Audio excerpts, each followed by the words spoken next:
Mary redeemed a $50,000 cash prize playing Chumba Casino online. I was only playing for fun, so winning was a dream come true. Chumba Casino is America's favorite free online social casino. You too could have the chance to win life-changing cash prizes. Absolutely anybody could be like Mary. Be like Mary. Log on to ChumbaCasino.com and play for free now. No purchase necessary. Void where prohibited by law. 18 plus terms and conditions apply. See website for details. The voice in the preceding commercial was not the actual voice of the winner.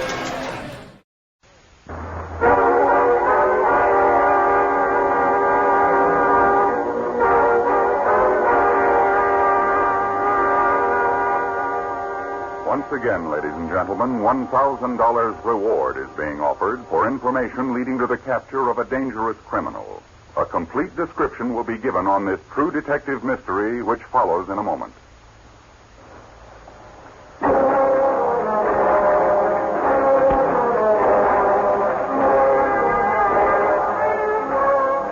case history you are about to hear is the actual report of an actual crime.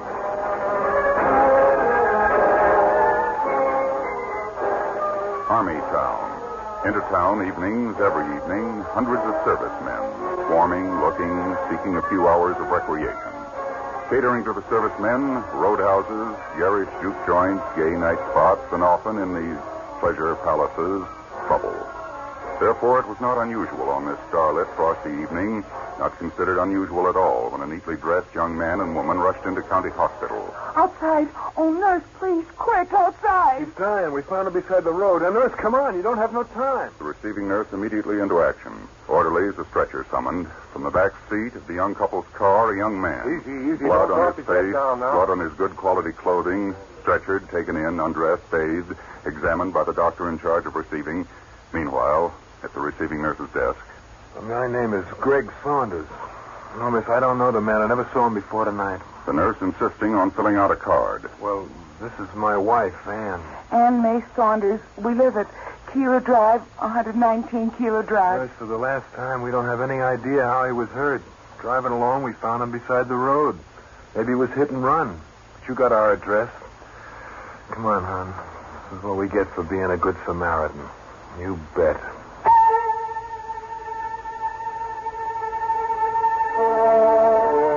Receiving doctor phoning the sheriff. The time now past midnight. Sheriff C.D. Manning, efficient, unassuming, informed the boy might not last the night. Man with a gun. With a gun. His name, son. The white glare of the bed lamp over his face pale, bloodless, a handsome young face in its early 20s. Son? The youth back in Tacoma. The sheriff's chief deputy, James J.J. Beach, arriving. What was he trying to say? Well, that somebody shot him. First idea, he was a hit and run. Doc here found a slug in his chest. How'd he get here? Outside nurse says a nice-looking couple brought him. Claimed they found him beside the road. She took their names.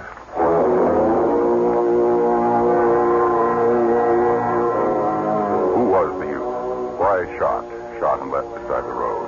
Who was the gunman?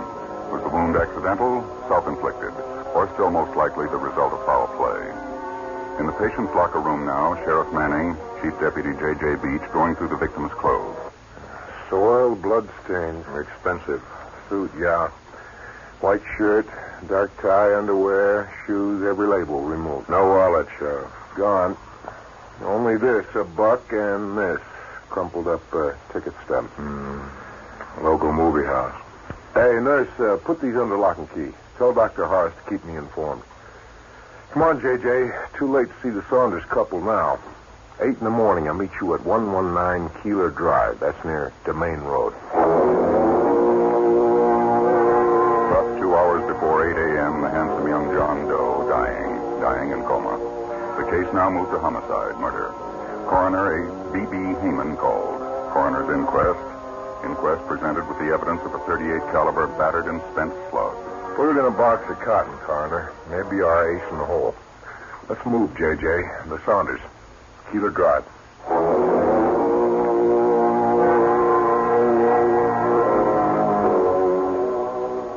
Make yourself comfortable, Sheriff. Well, first I want to thank you folks for what you did last night. Well, it was nothing. What anybody do? I was driving along when I saw what looked like a bundle of old clothes. Backing up, I put my headlights to it, got the shock. And our lives. Yeah, I guess you did. You got the time to ride out and show us where you found the victim? Yeah, I think so. Call the mill, hon, and get it straight for once, huh? Mac is the foreman, nobody else. Mac. Now, I'll be late. Out on the road, It must have been around here. Well, if you're sure, just a few mingled footprints, J.J. There's some tire tracks, but none legible enough to be worth checking time. Yeah, no gun, no empty cartridge in these road weeds. Jay, I wager one thing. Our victim wasn't shot here. How can you? Not enough blood on the ground. His clothes are pretty well covered with it, so I have a hunch he was shot elsewhere and just dumped here. Well, I hear this ain't no backcountry road. A lot of traffic moves on this road. Thanks, Saunders. You can go to work at the mill now. Well, that's just another of the questions, J.J., we gotta answer.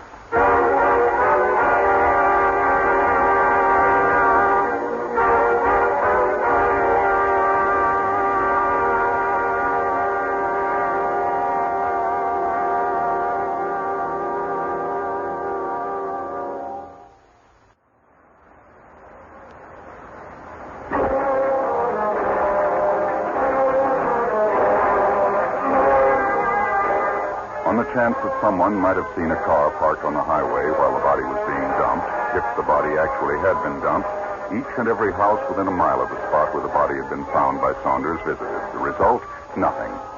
Morning, news of the murder broadcast with the cooperation of the local radio station.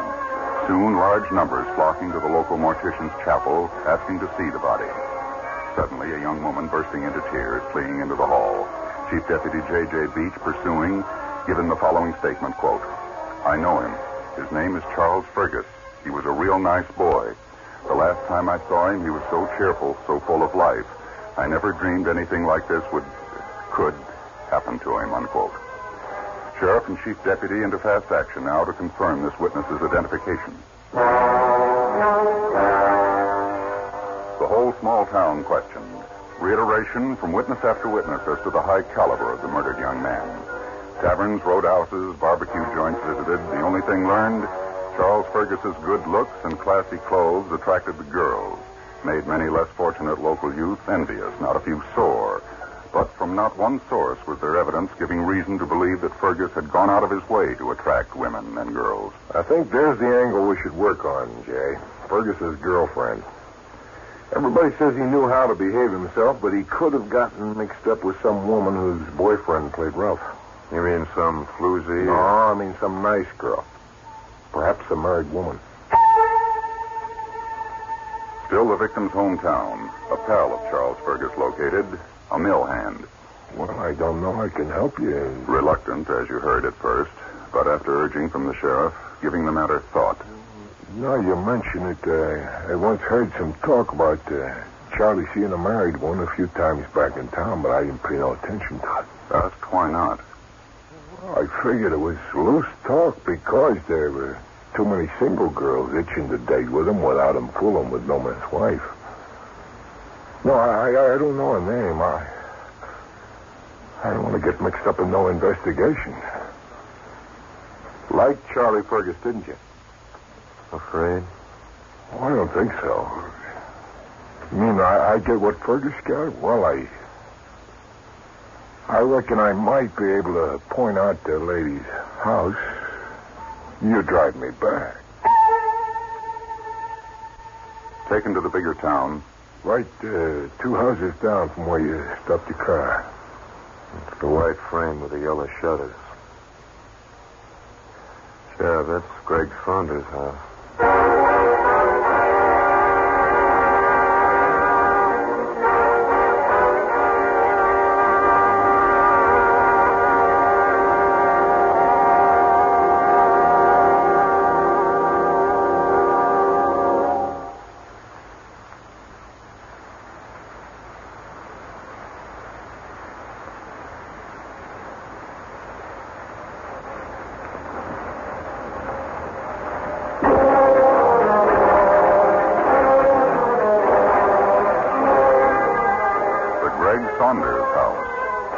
sudden startling development, frankly throwing the sheriff and chief deputy off balance.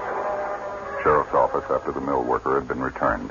Was it a crazy coincidence that Saunders and his missus accidentally discovered one of her friends seriously wounded on the highway?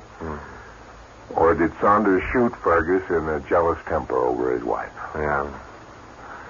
And why did he risk taking the dying man to county hospital? And why is she, Mrs. Saunders, clammed up so tight? Don't make sense. Nothing about this case makes sense, Jay. On your way out, send Officer Enders in. I understand he's got some information on the case. From Officer Enders, the following report, quote, I located a gas station man who remembers seeing Charles Fergus in his place the murder night about 9 p.m. As Fergus leaves his station, a black sedan drives in, the driver calling to him. After a few words, which the gas station owner couldn't hear, Fergus got into the car and drove away. I asked the owner if he recognized the car and driver. He told me it was Greg Saunders, unquote, end of Officer Enders' report. A complete check into Saunders' background. 30 minutes later, fast car to 119 Keeler Drive. Sheriff going inside, Chief Deputy Beach directing a house-to-house and the neighbors outside. Inside. Yes, I think it's time we had a talk, Mrs. Saunders. Now, you just admitted you'd known Fergus for some time. Yes. Was there trouble between him and your husband? I don't know. Your husband jealous of Fergus, was he? Oh, yes, he was. But he certainly had no reason to be. Charlie and I were just good friends. When Greg got back from prison camp, somebody told him Charlie's been walking me home from that mill, and that's all it was. And that's what started all the trouble, and it nearly drove my husband out of his mind. Mind if I look around?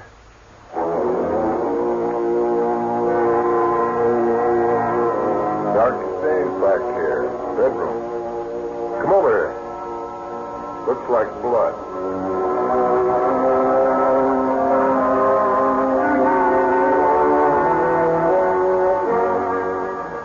Apparently somebody made attempts to scrub it up. Maybe I ought to get a technical man down to make an analysis of these spots. What say, Mrs. Saunders? I think Charlie Fergus was shot in this house. Am I right? You're right.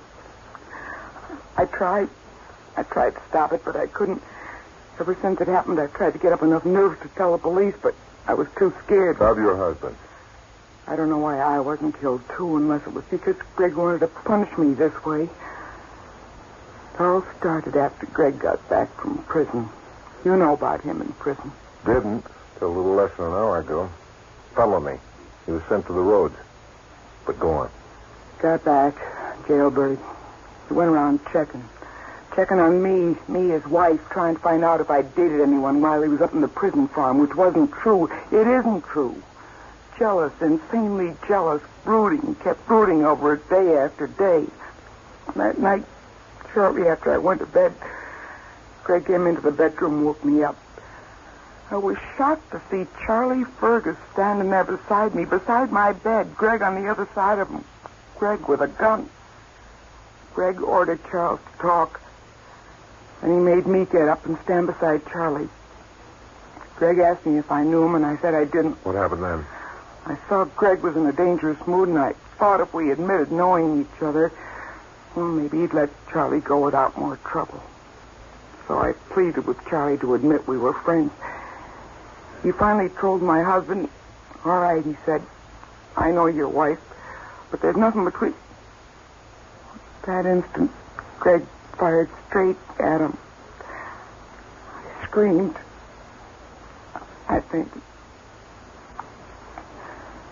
When I came to, Greg had meantime dragged Charlie out into the yard and into the car. Greg made me dress and go along. First he put poor Charlie off beside the road.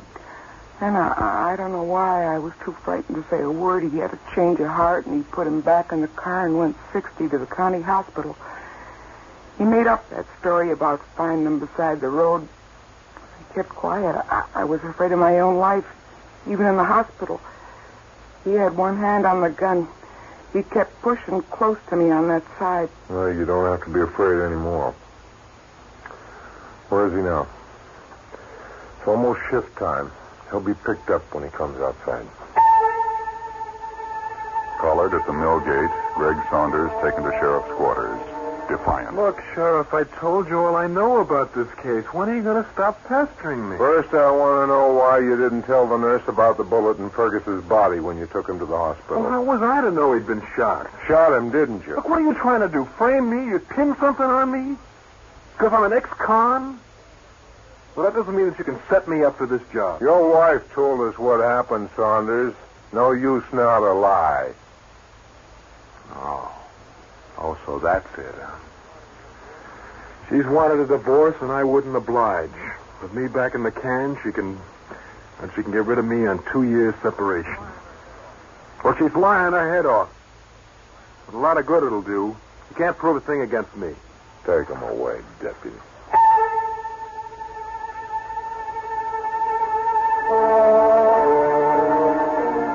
Greg Saunders incarcerated.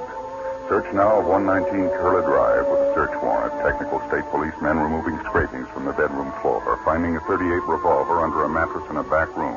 The weapon rushed to state laboratory. And now, a lull setting in. The lull broken by a positive kickback on the gun. Greg Saunders brought up from sheriff's detention. They had us in the beginning, Saunders. You knew your wife couldn't testify against you. And without her, we had no case.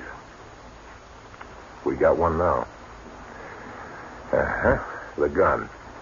That gun right there before your eyes. You can get set for a ride to the gas box, boy. We can prove this gun killed Charlie Fergus. So what say now? Okay. I'm licked. Yeah, I shot Fergus. But I had a right. Has a man a right to defend his home, or hasn't he the right? While I was in stir going batty, this guy was hanging around my wife, trying to make time. When I got home and I found out, well, I guess I went off my rocker. Well, that night I spotted him walking. I pulled over to the curb. I forced him into my car. I drove him to my house. And after I got a confession, I shot him so he won't mash any more married women. Confession of what? I understand all he ever did was walk your wife home. Oh, don't you start. I intended to leave him beside the road, but I couldn't do it. I still had no right to let him die. That's the way I felt about it. So I rushed him to the hospital. And I gave the nurse the story about finding him beside the road. Now, there isn't any doubt about that.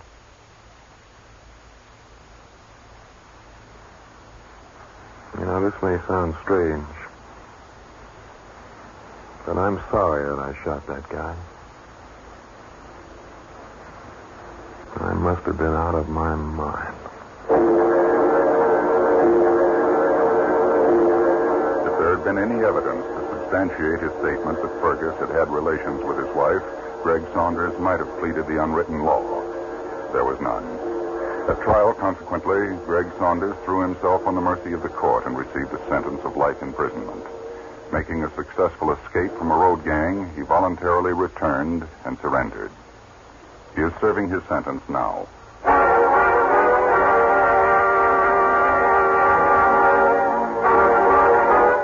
Except for the use of fictitious names and places, this has been a real story of a real crime, solved by real people with a real criminal brought to justice.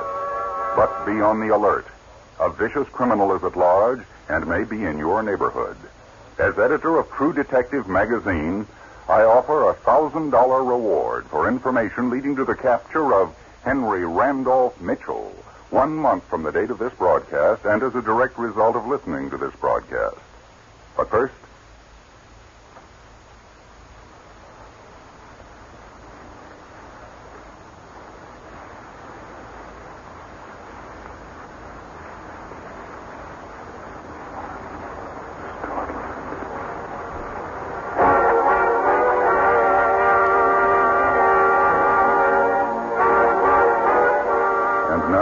are the details regarding the wanted criminal. Henry Randolph Mitchell, wanted by the Federal Bureau of Investigation on a charge of bank robbery, is the only one of the original 1950 FBI list of 10 most wanted criminals who is still at large today. Henry Randolph Mitchell is 62 years of age, 5 feet 5.5 inches in height, and weighs about 155 pounds. He has graying brown hair, brown eyes, and a ruddy complexion. The fugitive has the following marks of identification: a 1-inch scar on the inside of his left wrist, a small cut scar on the inside edge of his left eyebrow, a crooked, stiff little finger on his right hand, and a mole on his right cheek. His previous occupations include clerk, machinist, and porter. Mitchell is said to frequent racetracks and is a reckless gambler. He's believed to be armed and should be approached with caution. If located, notify Director J. Edgar Hoover, Federal Bureau of Investigation, Washington, D.C. Do not call your local radio station, but notify Director J. Edgar Hoover, Federal Bureau of Investigation, Washington, D.C. Then get in touch with the editor of True Detective for the $1,000 reward.